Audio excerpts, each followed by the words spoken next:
What up, y'all? It's your boy Kaizen, and we're doing another of my TFT games. I'm gonna review it. I think you guys will like this one, or maybe not because of PTSD, but as far as context goes, I'll leave it at that. This is still a game from patch 16.2, still in the Emerald lobby, and I think you can already see where this game is gonna go. Now, I want to remind everyone that this is still, in fact, patch 16.2. Oh, two more Caitlyns. Interesting. And for those who don't know, oh, that one was what? XP Ionia? Speed it up a bit. So, Ionia is XP. I could definitely go for... Anyways, everything is falling to place once again. There is an IE, there is 5 Caitlyns on my board, and some cannon fodder. Okay, for those who haven't guessed it yet, yes, I'm angling a T-Hex game. Again, a reminder that this is patch 16.2, which means T-Hex has been severely nerfed.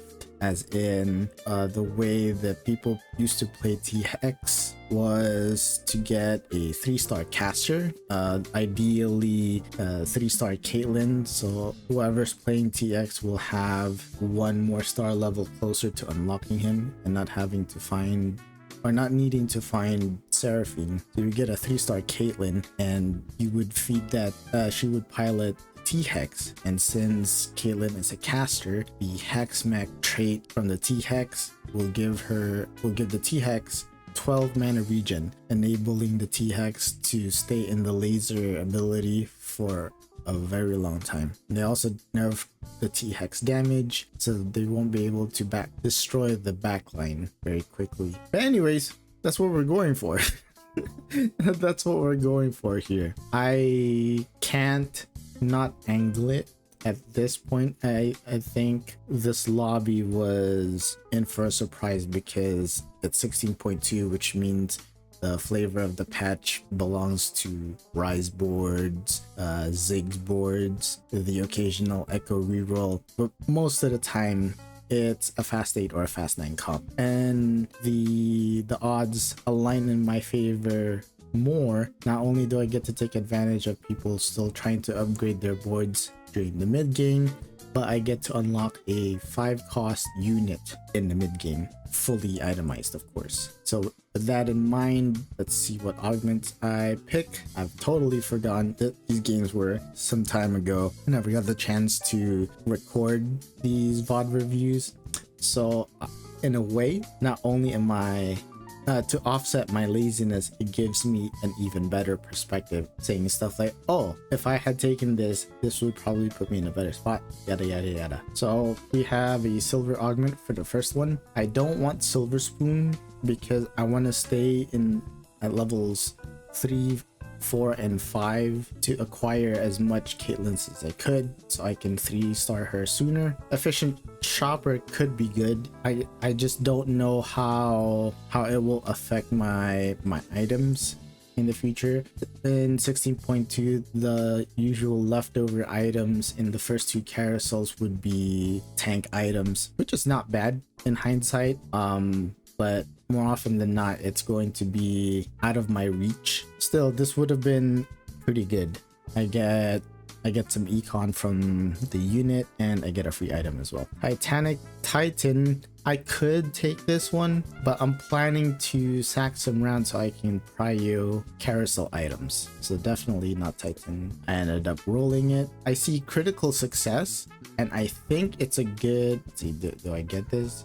I end up rolling it. There you go. So as you can see, I didn't think twice. I was definitely considering critical success because T-Hex comps love gloves. Whoa, love gloves. Gloves turn into QSS, Striker's Flail, IE, and even Last Whisper, all of which are very good for T-Hex. But Slice of Life gives me that econ, that much needed econ for me to help reroll and get my Caitlyn to 3-star. So it was an instant grab. And there goes my 6th Caitlyn. So it was definitely a no-brainer. And now I just play the game as I usually would, as anyone usually would. Hatch 16.1C. I pick up Leona. Oh, I pick up Nico and Dogma for Defender, Arcanist, and Longshot. I didn't have any bruisers to synergize with my Shen, so I ended up selling him anyway. He's not crucial to my T-Hex comp later on. This player is already setting up for a Vhagar comp. He got Staffsmith, or not Staffsmith, it's the needlessly large rod, silver augment, that gives him another rod if he deals enough magic damage. So we'll see him later on with a Vhagar for sure. I should definitely scout some more, but I think I'm also trying to sack some rounds. This is definitely not the way to do it. If I wanted to be at the bottom, I could have replaced my itemized Caitlyn with my non-itemized Caitlyn and then move the carries up front, and I ended up being third place in picks. An ideal item here again would be glove, but it looks like I'm going for straight up damage. There is a rule, not really a rule, but what people usually look out for when it comes to looking to picking out items at the carousel. I learned from a box video that each player has a pool of items, and for every PvE round that gives loot, that will drop loot, you don't have to worry about those items appearing again because it's basically taken out of the item pool. So in this PvE round, in the very first one, it's stage 1, you got a sword, a glove, and a bow.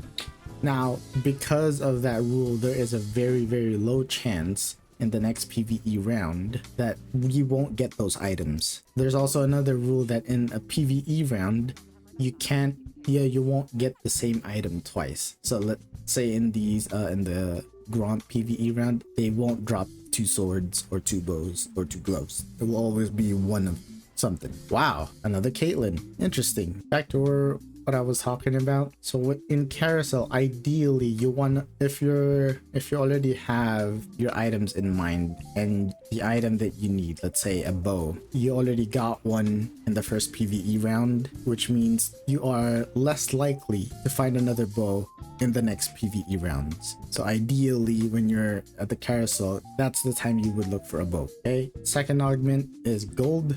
I rolled past tons of stats. It's not really beneficial for my T-Hex comp because there are better ones like Little Buddies, Vi, Kate, especially Caitlyn, Ori, and I wonder who else I play, will all contribute to my T-Hex, which would give him 55 health and 6 attack speed. Solo play could also be good, but that would mean I would need that person to be in the second in a row alone, and most of the comps have their tanks and fighters all spread out. If my main tank has the solo plate, they'll just end up wrapping around the tank, and they would start focusing my T-Hex, so not good. Crash test dummies could be good too. It would buy my T-Hex some time to build up his mana and eventually fire his laser. They also provide 2 dummies to buy us even more time. Arcane Victory, same thing as the crash test dummies minus the dummies. I think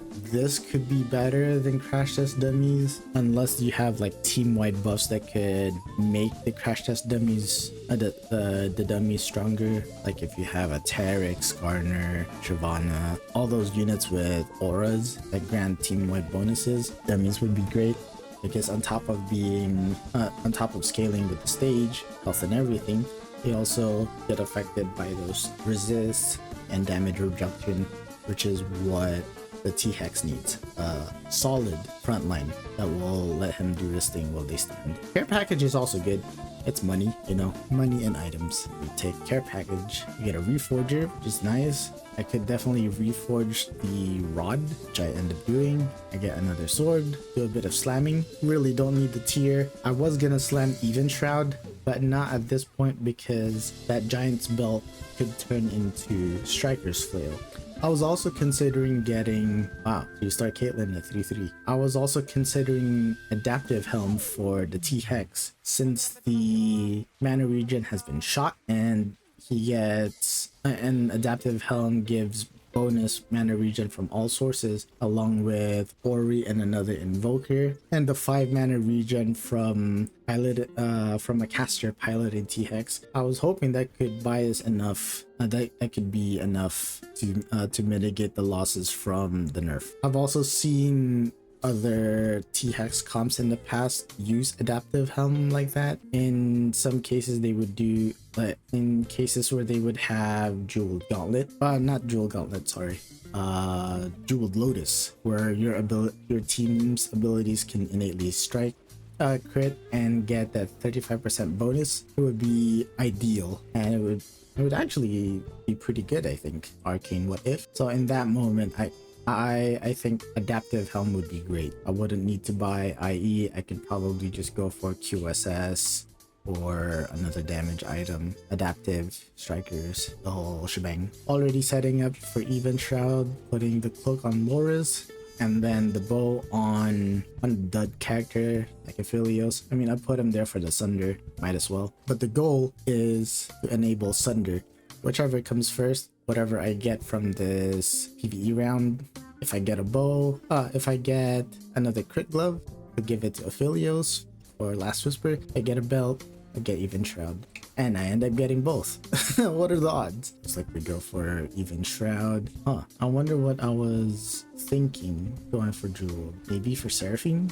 So here comes the last leg of assembling T-Hex, getting a 2-star, getting Loris and Ori to 2-star to get me my last 2-star levels to unlock T-Hex. Last augment is a prismatic. See, with augments like Retribution and Jeweled Lotus, this would give me a free item slot on the T-Hex, because augments like these enabled me to critically strike already without needing Jewel Gauntlet or IE in T-Hex's case. And I would just give this to T-Hex, more damage, and with the added bonus of an Omni Vent, which is not common in a T-Hex itemization. Radiant Relics seems like an ideal spot. My T-Hex is technically 3 items already with Strikers, DB, and IE, but if I manage to get another Radiant item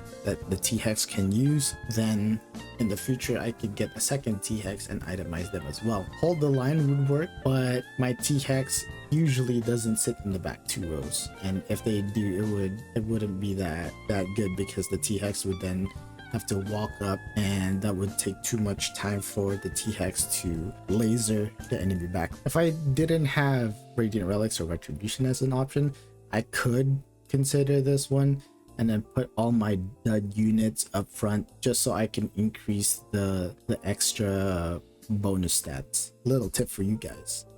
Golden Egg is definitely not ideal given our current situation, and also Radiant Rascals, it's a Thieves Gloves with Radiant items. So I picked Radiant Relics and ended up lucking out with Radiant IE. Also, I noticed that with Radiant IE, I overcap on crit, and thankfully there is an over crit system where my bonus crit chance over 100 turns into extra crit damage. So not only is my T-Hex getting juiced with damage amp from Deathblade and Striker's Flail and the enormous AD values from DB, I also get crit damage from IE, of course, and the overcrit. Getting wrecked by 8 Yordles is very painful. Now I'm looking to get some tank items. Senna was uncontested. She could enable my Gunslinger. I was considering whether or not I should keep 6 Piltover depending on the last mod. Superior Lifeform is so good because it enables me to duplicate my T-Hex and my Loris, which are my 2 strongest Piltover units. Now imagine if I had a second T-Hex, so now there's going to be 4 dinosaurs lasering the board. Also, rip the Tryndamere comp. I got nerfed, but in 16.3 they should be okay, question mark. I don't know. Everyone is slowly getting their upgrades. Again, this is 16.2, so bilge water is still rampant, rise boards are still rampant, and this echo still hasn't hit. Thankfully, they're 3 echoes away, and since we have a 5 cost that has a huge AoE damage, it's just a no contest and we're gonna win streak. So now I'm looking to see how much invoker, how beneficial would a 2-piece invoker would be. 2-piece invoker is the maximum limit for a team-wide buff. It caps at 1 mana regen for the whole team, and then the further you go down on the invoker trait, only the invokers will get the extra buff. Now I'm also thinking of that adaptive helm situation. What if I got adaptive helm? Since I have radiant IE, I technically don't need that much crit, and I could set up something else. Striker's Flail and DB in a common situation, you wouldn't pair these two together. You would either get one or the other. Most of the time you would get Striker's Flail because it has crit, it has damage amp, it has AD, and it pairs really well with IE. DB on the other hand would be if you don't have crit at all. It's a good secondary. Compared to Striker's Flail, it doesn't hold up as much, but since we have Radiant IE, I don't need the crit, so I can settle for DB. And since IE gives me enough crit to hit 100%, I could very well use the Adaptive Helm and multiply my AD bonuses. And on top of that, multiply my mana regen as well. So I get 1 mana regen from the Invoker team buff. I will get 5 more for Caitlyn piloting the T-Hex, and then 15% of that. Let's round it up to 20%, so I will get another second of mana regen. So like 7, 6, 7. Haha. Funny how his shield at 3 stars is 6. It turns out it's not ideal for me.